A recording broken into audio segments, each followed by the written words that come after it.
Political theory evolve कैसे हुई और उसकी ग्रोथ कैसे हुई। पॉलिटिकल थ्योरी कितने प्रकार की होती है, क्लासिकल पॉलिटिकल थ्योरी क्या है, मॉडर्न पॉलिटिकल थ्योरी क्या है और कंटेम्पररी पॉलिटिकल थ्योरी क्या है, इन सारे क्वेश्चंस को आज हम इस वीडियो में डिस्कस करेंगे। तो हेलो दोस्तों, स्वागत है आप इस सभी का मेरे YouTube channel discover study with me Preeti Bora के साथ। तो ये मेरा पॉलिटिकल थ्योरी का कोर्स चल रहा है जिसमें मैंने अभी तक पॉलिटिकल थ्योरी क्या होती है, उसकी क्या सिग्निफिकेंस है, हमें वो क्यों पढ़नी चाहिए, political theory philosophy, history, science, उसकी सिग्निफिकेंस और कौन कौन से टास्क पॉलिटिकल थ्योरी के सामने हैं, हमने ये सब डिस्कस कर चुके हैं। तो आगे चलते हैं हमारे आज के topic types of political theory के साथ। तो दोस्तों, आगे बढ़ने से पहले मैं बोलना चाहूंगी कि जो भी मेरे चैनल पे नया यूजर है वो मेरे चैनल को सब्सक्राइब करे और रेगुलर नोटिफिकेशन के लिए बेल आइकन जरूर प्रेस करें ताकि आप कोई भी कॉन्सेप्ट मिस ना करें। तो चलिए स्टार्ट करते हैं। पॉलिटिकल थ्योरी 3 पार्ट्स में इवॉल्व हुई। सबसे पहले आई classical political theory, then modern political theory and at last contemporary political theory. तो जो क्लासिकल पॉलिटिकल थ्योरी है वो डील करती है फिलोसफिकल पार्ट के साथ और नॉर्मेटिव पार्ट के साथ। ऑन द अदर हैंड जो मॉडर्न पॉलिटिकल थ्योरी है वो डील करती है scientific aspect of political theory के साथ। And contemporary theory is a combination of both classical theory and modern theory. तो चलिए सबसे पहले डिस्कस करते हैं क्लासिकल पॉलिटिकल थ्योरी। देखिए, जब स्टेट ऑफ नेचर के साथ मैन ने कॉन्ट्रैक्ट किया तो एक सिविलाइज सोसाइटी आई। सिविलाइज सोसाइटी के बाद बहुत सारे सिविलाइजेशन आए जिसमें ग्रीक जो सिविलाइजेशन है बहुत ही फेमस है अपनी पॉलिटिकल फिलॉसफी एंड कंसेप्ट की वजह से। तो ये इमर्ज हुई ग्रीक कल्चर से और 19th सेंचुरी तक ये बहुत अच्छी खासी चली। उस समय में सोक्रेट्स के जो क्वेश्चंस होते थे उनके आंसर्स होते थे, देन अदर सोफिस्ट जो डिस्कशन करते थे उसके हिसाब से पॉलिटिकल थ्योरी जो कि क्लासिकल फॉर्म में निकल के आई। देन प्लेटो एंड एरिस्टोटल की राइटिंग्स में वो फर्दर इम्प्रोवाइज हुई। जो क्लासिकल पॉलिटिकल थ्योरी है वो बेस्ड होती है 4 चीजों पे। First philosophy, second ideology, third normative and fourth historical. तो इन 4 बेसिस पे ये 4 इसके एलिमेंट्स हैं। हिस्टोरिकल ऐसे कि जो पुरानी जो हिस्ट्री है उसके वो उसका स्ट्रक्चर है, उसके बेसिस पे कुछ पॉलिटिकल कंसेप्ट निकले। फिलोसफिकल ऐसे क्योंकि उस जमाने में फिलोसफी की बहुत ज्यादा वैल्यू थी एंड फिलोसफी का मेन आइडिया ये होता है कि एक एब्स्ट्रैक्ट प्रिंसिपल्स है जिसके द्वारा हम ब्रह्मांड के सारे क्वेश्चंस के आंसर जानने के लिए क्यूरियस होते हैं एंड देन कुछ कॉन्सेप्ट्स निकल के आते हैं। आइडियोलॉजिकल इसलिए क्योंकि ये आइडियोलॉजीज पे बेस्ड थी कि हमने कुछ कॉन्सेप्ट को एनालाइज किया, देन उनको जनरलाइज किया एंड कुछ एक जनरलाइज फॉर्म में कॉन्सेप्ट्स निकल के आए। और नॉर्मेटिव इसलिए क्योंकि इसमें एम्पिरिकल चीजें नहीं है, इसमें ज्यादातर है आइडियोलॉजी बेस्ड चीजें, यानी कि इसमें साइंटिफिक जो एलिमेंट है वो इतना नहीं है। इस वजह से अब शेल्डन वॉलिन के हिसाब से जो क्लासिकल पॉलिटिकल थ्योरी है इसका एकमात्र एम ये होता है कि वो नॉलेज ग्रास्प करे रिलेटेड टू कि ह्यूमन बिहेवियर कैसा है और उसके हिसाब से उनकी सोसाइटी कैसे फॉर्म होगी और जो सोशल आइडियोलॉजी होगी, जो एटमॉस्फेयर बनेगा उससे फिर फर्दर एनालाइज किया जा सके कि political order and political activity किस प्रकार से होगी। क्लासिकल पॉलिटिकल थ्योरी एक रिलेशनशिप बताती है बिटवीन पब्लिक एंड पॉलिटिक्स, यानी कि पब्लिक और पॉलिटिक्स का क्या आपस में रिलेशन है, यानी कि सोशल जो उनकी कंडीशंस हैं उनका पॉलिटिक्स पे उनका क्या इम्पैक्ट पड़ता है। ये जो रिलेशनशिप है ये क्लासिकल पॉलिटिकल थ्योरी बताती है। और ये जो पॉलिटिकल थ्योरी है इसका एकमात्र एम होता है कि पॉलिटिकल जो सेटअप है वो सेट करना related to some beliefs, norms और कुछ एक्टिविटीज और उनके बीच में रिलेशनशिप्स। तो जब क्लासिकल पॉलिटिकल थ्योरी होती थी तो उस समय पे फोकस यही होता था कि बैलेंस ऑफ पावर बना रहे, इक्विलिब्रियम बना रहे, स्टेबिलिटी बना रहे एंड हार्मोनी बनी रहे। तो लोग उसी हिसाब से पॉलिटिकल कंसेप्ट्स निकालते थे और जैसे जैसे जमाना जो है मॉडर्न होता गया वैसे हमने कुछ कुछ कंसेप्ट्स को अमेंड किया प्रेजेंट जो सोशल स्ट्रक्चर है उसके हिसाब से। ये एक कॉम्प्रिहेंसिव एक्सप्लेनेशन है ऑफ पॉलिटिकल फिनोमेना। कॉम्प्रिहेंसिव मतलब कि थ्रू आउट होल। और इसी के हिसाब से फिर कंसेप्ट्स के बीच में क्लासिफिकेशन हुई कि लिबर्टी क्या है, जस्टिस क्या है, इक्वालिटी क्या है, अलग अलग जो पॉलिटिकल कंसेप्ट है उनके बीच में क्लासिफिकेशन हुई एंड अलग अलग पॉलिटिकल ऑर्डर के बीच में क्लासिफिकेशन हुई। जैसे मोनार्की क्या है, कॉन्स्टिट्यूशनल मोनार्की क्या है, देन डेमोक्रेसी क्या है, अनार्की क्या है, ये सब इसी पॉलिटिकल थ्योरी की देन है जो कि क्लासिकल फॉर्म में थी। इसमें इथिक्स की बहुत बड़ी एक इम्पोर्टेंस है और प्लेटो के हिसाब से भी जो स्टेट होनी चाहिए थी वो आइडियल स्टेट होनी चाहिए थी। तो उनकी जैसे जैसे फिलोसोफर किंग वाली जो सारी आइडियल स्टेट की बातें हैं। देन एरिस्टोटल के हिसाब से जो फॉर्म होनी चाहिए थी वो अपनी बेस्ट फॉर्म में हो, जैसे कि कॉन्स्टिट्यूशनल फॉर्म को वो ज्यादा सपोर्ट करते थे। लेकिन धीरे धीरे जो क्लासिकल थ्योरी है उसकी बोल्डनेस और उसका जो तो रेडिकल जो नेचर था वो रिवील होता गया और उसके हिसाब से काफी रिफॉर्म्स आए। रिफॉर्म्स इसलिए आए क्योंकि हम पॉलिटिकली जो थे वो अवेयर होने लगे, हमारे अंदर कॉन्शियसनेस आने लगी और फिर उसका एक नया वर्जन आया, that is modern political theory. अगर हमें मॉडर्न पॉलिटिकल थ्योरी ध्यान में रखनी है तो इतनी बात याद रखनी पड़ेगी कि modern is related to science. Science मैंने लास्ट लेक्चर में बताया था कि पॉलिटिकल थ्योरी साइंस ऐसे है कि वो सोशल साइंस है और जिसका एम्फेसिस होता है कि रीजन पे, रैशनलिज्म पे, इंपीरियलिज्म पे, इंपेरिकल एग्जाम्पल्स होते हैं, एक्टिविटी बेस्ड होती है, फैक्ट्स होते हैं कुछ, और फैक्ट्स जो वैल्यूज होती है ना, जैसे क्लासिकल थ्योरी ने कुछ वैल्यूज जनरेट की, उसके बाद जो वैल्यूज है उनको बैक करने के लिए कुछ फैक्ट्स चाहिए, तो it is based on facts. And most important इसका एम्फेसिस होता है ह्यूमन बिहेवियर कैसे एक्ट करता है किसी एक पर्टिकुलर सिचुएशन पे, तो उसको स्टडी करके फिर कॉन्सेप्ट निकालना, क्योंकि हमेशा आइडियलिज्म नहीं चलता, रियलिज्म पे बहुत ज्यादा फोकस है इसका। तो ह्यूमन बिहेवियर बहुत ही ज्यादा एरिया ऑफ रिसर्च बना एंड उसके हिसाब से काफी कॉन्सेप्ट्स आए। देखिए, अगर हम मॉडर्न पॉलिटिकल थ्योरी को दो पार्ट में डिवाइड करें तो एक साइड आता है लिबरल वाला पार्ट एंड दूसरी साइड आता है मार्क्सिज्म वाला पार्ट।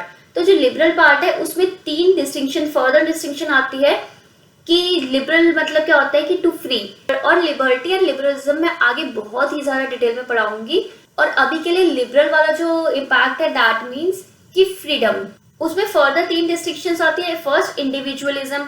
इंडिविजुअलिज्म मतलब जो ह्यूमन की पर्सनल डिजायर्स है, उसके जो एक्शंस है, जो उसके एंड्स हैं, उसके एम्स है, उस पर काफी फोकस रहा गया, मतलब इंडिविजुअल बेस्ड हो गई पूरी मॉडर्न थ्योरीज हैं वो। दूसरा आता है इलिटिस्ट। जो इलिट थ्योरी है वो बेस्ड होती है कि ऐसा जरूरी नहीं है कि सब इक्वल हो, जैसे कि सबकी अलग कैपेबिलिटी होती है, सबकी अलग मेरिट होता है, सबकी अलग नॉलेज होती है, विजडम होती है।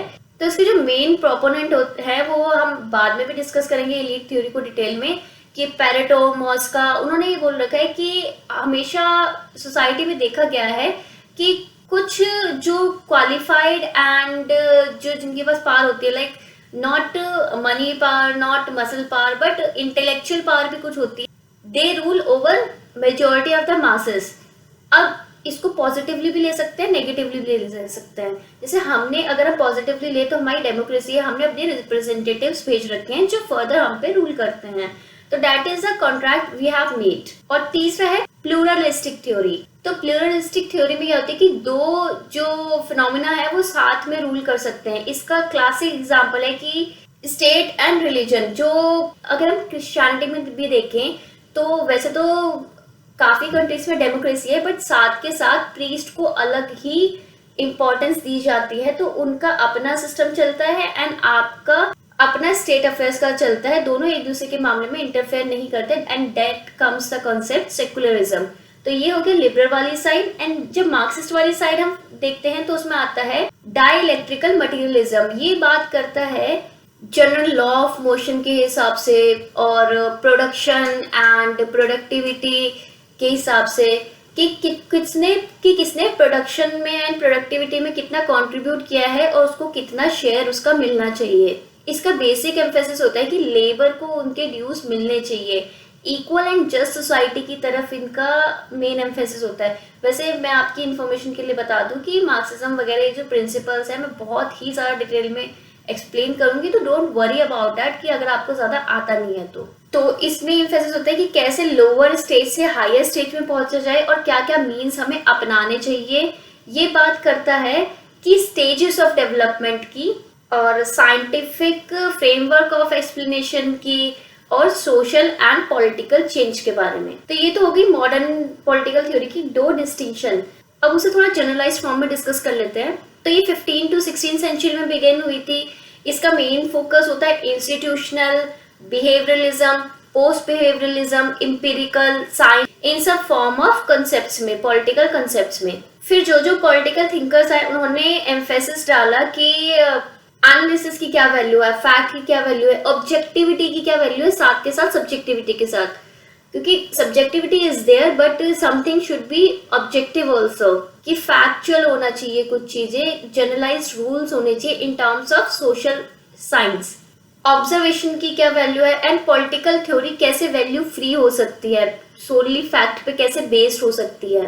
तो इसके जनरल फीचर्स क्या हुए कि वैल्यू एंड फैक्ट्स पे बेस्ड है, जिसको हम थोड़ा रिसर्च करते हैं based on human behaviour. Human behaviour का जो किसी एक पर्टिकुलर सिचुएशन में कुछ कंडीशंस होती है, फिर उसको हम जर्नलाइज करते हैं एंड जर्नलाइजेशन के बाद हम उसको वेरीफाई करते हैं अलग अलग पॉलिटिकल सिचुएशन के बाद, और फिर हम उसे as a formula of social science declare कर देते हैं। तो ऐसे ये साइंस है। वैल्यूज को ऐसे अरेंज किया जाता है कि फैक्ट्स बिकम रेलेवेंट, कि अगर एक पर्टिकुलर चीज होगी तो ये चीज ही करनी चाहिए। और मेथोडोलॉजी जो है वो ना ही सिर्फ क्वांटिटेटिव होनी चाहिए बट क्वालिटेटिव भी होनी चाहिए।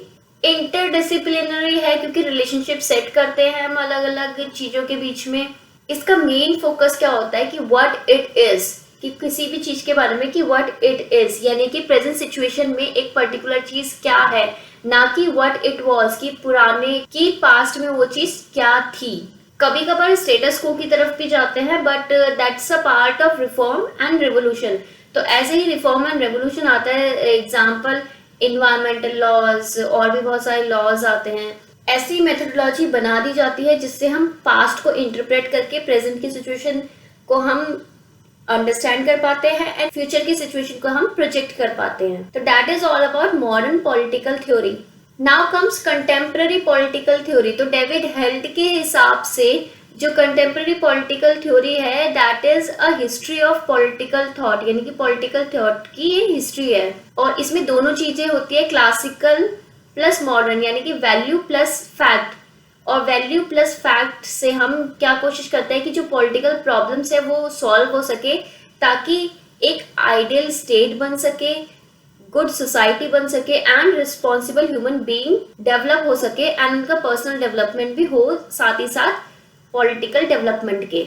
इसमें जो एनालिसिस होती है ये कंसेप्चुअल एनालिसिस होती है एंड एलेबोरेशन की तरफ इन पे फोकस किया जाता है। फोकस होता है structure, modern, reconstruction, moral, examination and foundation of political value की तरफ। देखिए इसे हम as a form of argument भी देख सकते हैं, जैसे कि एब्स्ट्रैक्ट पॉलिटिकल क्वेश्चंस है, abstract ideology based and particular political condition है प्रेजेंट सिचुएशन में। तो दोनों का मिक्स कर सकते हैं कि वैल्यूज प्लस फैक्ट्स, और उसको निकाल के कुछ प्रैक्टिकल वे जो निकलता है दैट इज कंटेम्प्रेरी। सारी फॉर्म ऑफ फाउंडेशनलिज्म को ये क्रिटिसाइज करता है। इसका तो मतलब ये है कि आप दोनों तरीके दोबारा निकालो एंड फिर से एनालाइज करके आप कुछ भी निकाल सकते हो, किसी भी चीज को क्रिटिसाइज कर सकते हो, क्वेश्चन कर सकते हो, आर्ग्यूमेंट कर सकते हो। That means you are born free. जो सिस्टमैटिक मॉडर्न बिल्डिंग है ना वो थोड़ी बहुत इन्फ्लुएंस होती है थ्योरेटिकल इकोनॉमिक्स के हिसाब से। जैसे कि फॉर एग्जांपल दो थ्योरीज में मैं आपको कोट करना चाहूंगी। फर्स्ट रैशनल चॉइस थ्योरी, कि आपकी क्या रैशनल चॉइस है, ये इसका शॉर्ट फॉर्म है AIIB, यानी कि कैसे रैशनल चॉइस है हम पता लगाते हैं AIIB के हिसाब से। A एक्टिविटी, I इंटरेस्ट, दूसरा I information and B belief के हिसाब से हम अपनी चॉइसेस फाइंड आउट करते हैं। देन कम्स गेम थ्योरी, और ये सारी थ्योरीज भी आगे वैसे डिस्कस होगी, बट अभी के लिए क्या है कि गेम थ्योरी की मतलब कि एक अगर दो या दो से ज्यादा प्लेयर है किसी एक पर्टिकुलर सिचुएशन में है तो वो क्या ऑप्शन ऑप्ट करेंगे। इसमें काफी डिलेमास आते हैं, जैसे कि prisoner dilemma, nuclear dilemma and labour dilemma. तो ये तीन चीजें आती है PLN गेम थ्योरी में, and which is a part of contemporary theory. इसका मेन एम होता है कि जो पॉलिटिकल प्रोसेस है ना उसको रिकंस्ट्रक्ट करना या फिर कंस्ट्रक्ट करना on the basis of observation and modern empirical generalization. तो मैं कुछ पॉलिटिकल थिंकर्स को कोट करना चाहूंगी कंटेम्प्रेरी पॉलिटिकल थ्योरी के कंटेक्स्ट में उन्होंने इसके बारे में क्या क्या कहा है। तो सबसे पहले है ब्रैन बेरी, जिनकी जो बुक थी द पॉलिटिकल आर्ग्यूमेंट। उन्होंने बोला था कि जो पॉलिटिकल थ्योरी है उसका एम होता है स्टडी करना relation between principles and institution की, इंस्टीट्यूशन और प्रिंसिपल के बीच में क्या रिलेशन है। देन कम्स जॉन रॉल्स, जिनकी है a theory of justice, very famous book. उसमें उन्होंने बोला है कि जो पॉलिटिकल थ्योरी है वो ट्रूथ सीक कर सकती है on the basis of scientific empirical processes. उसके बाद रॉबर्ट नॉजिक्स ने अनार्की स्टेट एंड यूटोपिया में बोला था कि जो कंटेम्प्रेरी पॉलिटिकल थ्योरी है वो पॉलिटिकल थ्योरी के काफी क्वेश्चंस को सॉल्व कर सकती है क्लासिकल एंड्स को एम्पिरिकल मीन से कंबाइन करके, यानी कि हमारे जो एंड्स है that is value based and जो हमारे मीन्स है that should be factual scientific. तो इनको कंबाइन करके कंटेम्प्रेरी पॉलिटिकल थ्योरी काफी पॉलिटिकल प्रॉब्लम्स को सॉल्व कर सकती है अकॉर्डिंग टू रॉबर्ट नॉजिक। फिर जॉन प्लेमिनस ने डेमोक्रेसी एंड इल्यूजन में बोला था कि पॉलिटिकल थ्योरी में इंपेरिकल एनालिसिस कैन को exist with a reflection of logical and moral character, कि इंपीरियलिज्म मॉडर्निटी एंड वैल्यू के साथ साथ एक पॉलिटिकल थ्योरी में प्रैक्टिस किया जा सकता है। And last but not the least, David held ने कि कुछ कंसेप्ट होते हैं, फिर कुछ नॉर्म्स निकल के आते हैं, फिर उन नॉर्म्स पे हम क्या करते हैं, इंपीरिकल रिसर्च करते हैं। एम्पिरिकल रिसर्च के बाद हमारी कुछ एनालिसिस बनती है। एनालिसिस के बाद क्या होता है कि हम एक्सप्लेनेशन देते हैं और उसको प्रेजेंट सिचुएशन में हम अप्लाई करने की कोशिश करते हैं एंड देन अगर हमें फिजिबल लगता है तो हम उसको अमेंड करते हैं। दैट मीन्स ये दोनों प्रोसेस को रिलेटेड है, इसको हम सेपरेटली नहीं देख सकते कि सिर्फ साइंस फॉलो करें या फिर सिर्फ पॉलिटिकल थ्योरी फॉलो करें जो कि क्लासिकल बेस्ड हो। तो it's an amalgamation of both theories. So that's it for today. कल से हम लिबर्टी स्टार्ट करेंगे। अगर आप सबको वीडियो अच्छे लगे तो आप लाइक करें एंड कमेंट जरूर करें। जिसको जो प्रॉब्लम है वो मेरे टेलीग्राम में पूछे और कोई सजेशन है तो do comment on the comment section. So see you tomorrow. Bye, have a nice day.